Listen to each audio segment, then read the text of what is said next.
Proudmasculine pop-in live stream.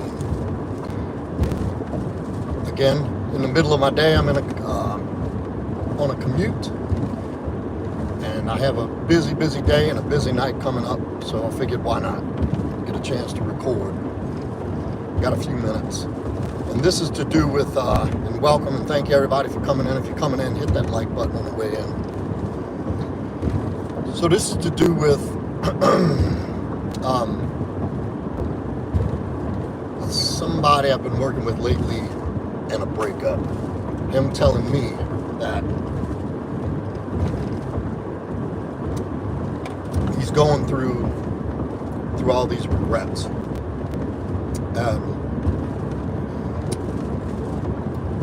I'm not going to get too in depth. I'm certainly not going to say who it is, but I'm not going to get too in depth about the full story of the breakup. But the short version of it is, it hit a rough patch.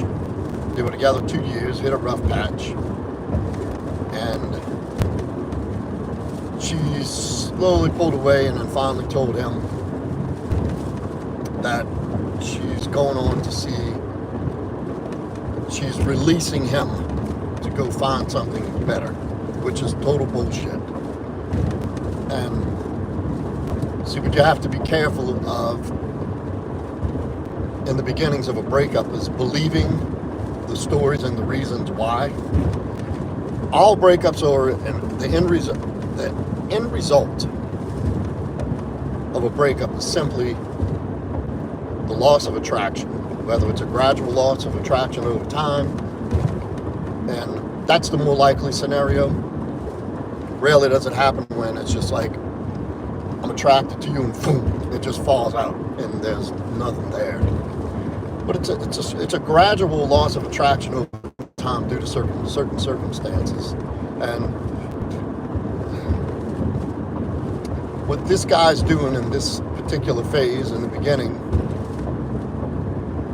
is the constant rumination, just going back and thinking about all the good times and all the things he should have did, all the things he should have said at this time and this time. That's a very torturous phase of a breakup when you're in that position. When you're just constantly going back over and over all the conversations and all the interactions and the constant ruminating. And what's hard to do, and this is what I suggest, is remember all the reasons why the relationship didn't work, and what they did, and what their intentions and what their actions were. You know, I get that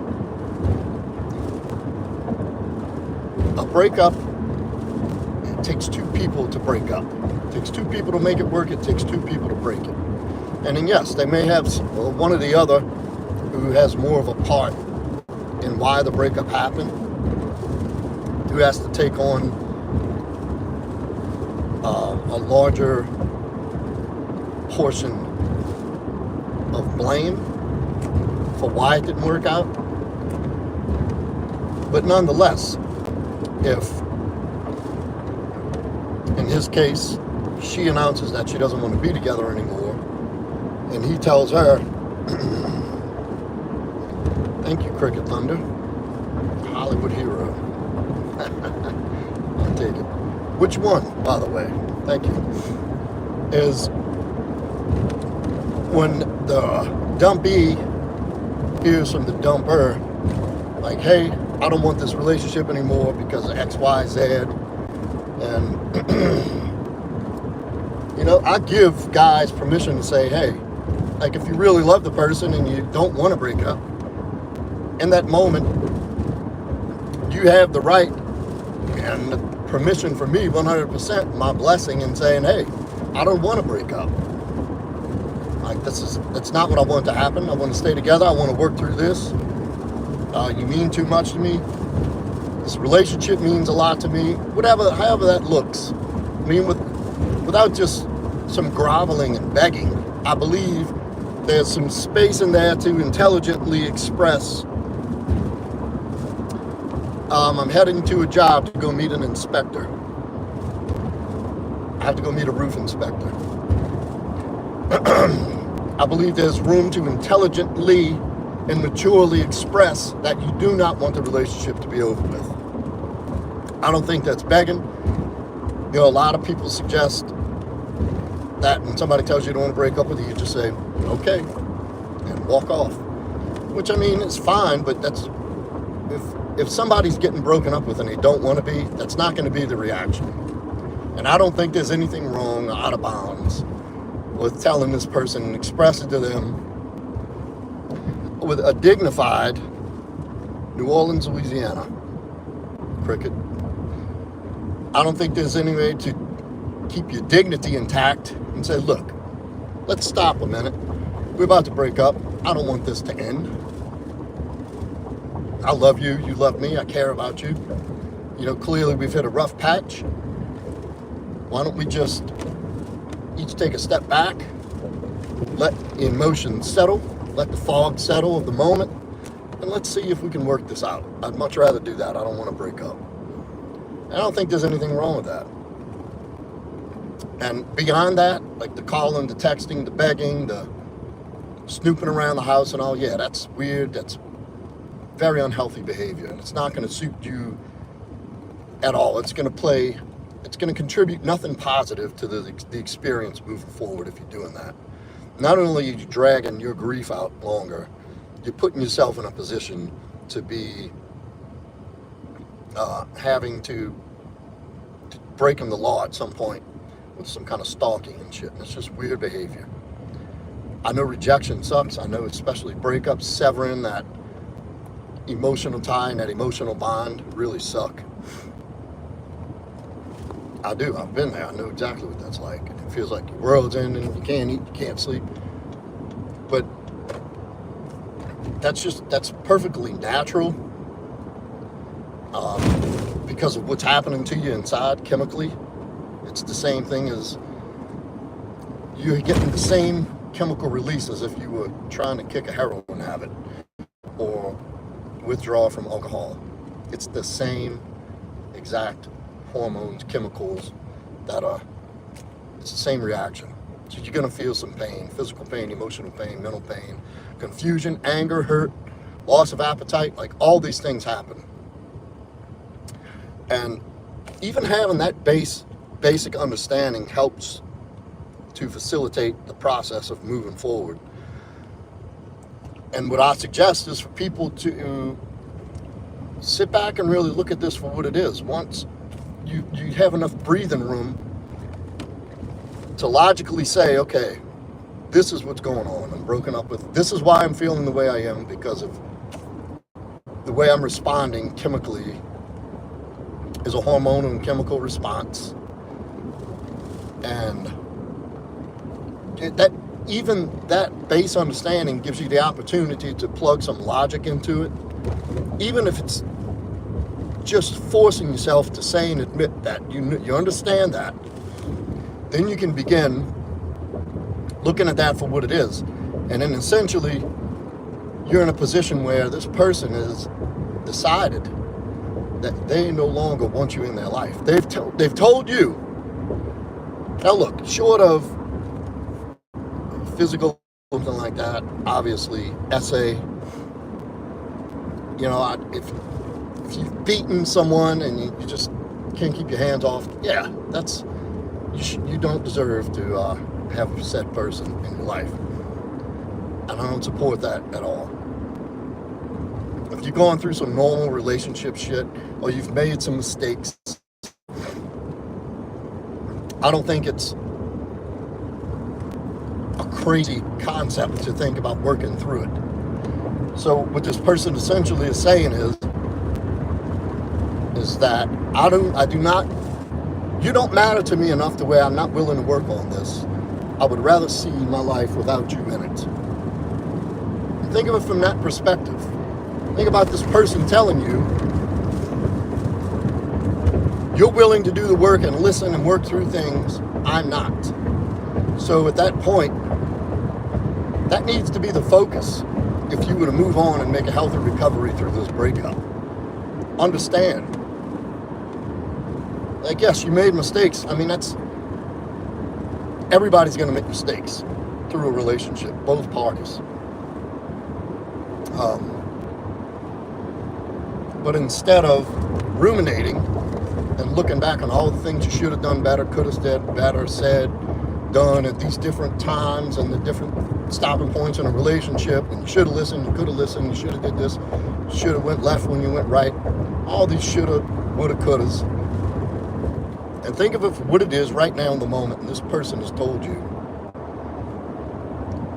I care so little about you in this relationship that I'm not even willing to work on this anymore. Now,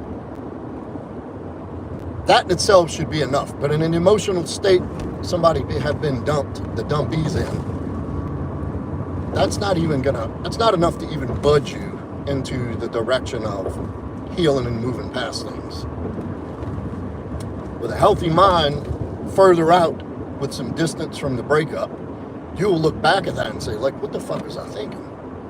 Like, I told this person, I admitted my wrong, I offered a solution, I told them I was willing to work and listen and work on things, and they still said no.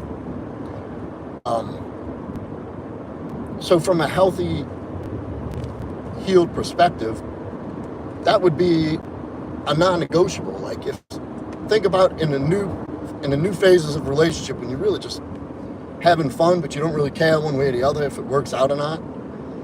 That person says, you have a little spat over dinner one night and you're like, I don't think I can do this. And you're like, well, wait a minute, we just had a little argument. Or we had a disagreement. Like, are we really gonna end things over this? And they say, yeah. You're like, all right, fine, no big deal. And you're thinking to yourself, boy, did I dodge a bullet. Here I am dealing with somebody who can't work through something simple. I ain't wasting my time with this person. And then as opposed to the position of being involved with somebody for a longer period of time, months, years, where you've had this bond form over time. And it's different for a guy than it is for a girl. That it's different for men and women. People can argue that till they blue in the face if they want. I know what I know. It's been proven. It's biology. It has nothing to do with my opinion. But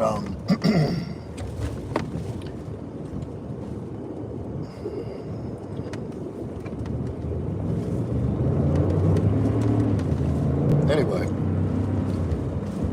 think of it looking through the lens of, wait a minute, just this person just told me that this relationship isn't worth saving, that they could comfortably move on without me in their lives, because that's what they're telling you essentially.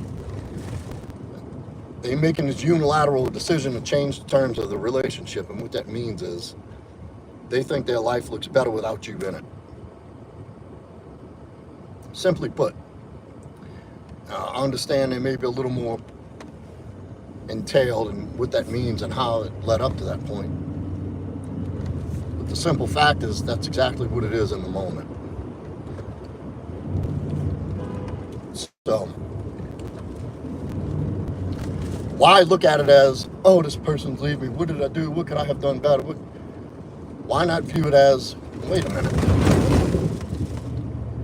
I'm willing to put my best foot forward and work through things and do what needs to be done to mend this relationship, and they're not. That's it. Look at it from the viewpoint of that their best, they truly believe that their best option to move forward is remove you from their life. That's the best looking solution for them. And when you're able to start framing it from that perspective, that's actually what's going to free you to start moving forward and seeing things for what they are. And look, and you may still have things to work on that contributed to that. You absolutely may have that. And you probably will. I mean, if anybody's honest moving forward, I mean, you could stop right now and life's going good and still find some things that you could sharpen up that would make your life a little better or improve things make your day-to-day more efficient, strengthen your resolve, strengthen your emotional wellness, your mental wellness. I mean, so but you can still move forward with a positive outlook on what do you have to do moving forward to not bring about the same circumstances with a different person, and still view it as be able to look at it for what the other person has done, and that's essentially telling you, I'm moving on because I think my life is better without you in it. So try that. And that was my advice to him, as it is with all my clients who go through this. Because there's going to be a time when there's going to be a good chunk of time where you're not going to be able to see things through that lens, where it's just going to be, you're just going to be down and out, you're going to be hurt, you got the blues. I ain't going to get into every symptom. You know what I'm talking about. If you've been there, I've been there. And that's just a necessary part of the process. That's just the beginnings of a grieving process looks like, and especially in a breakup. So, well, it looks like I'm getting where I'm going. If you're coming in, you're streaming in, thank you for coming in today. Hit that like button. And I'll be doing my regular live stream Wednesday night, 7:45 p.m. Central Standard Time. 7:45, it's going to be a Q&A. I encourage you to come in with some questions, or just listen and hang out and see what you think. And with that, I'm going to go ahead and end it. I never remember how to end these things. All right, I see. All right, y'all have a great day. See you on the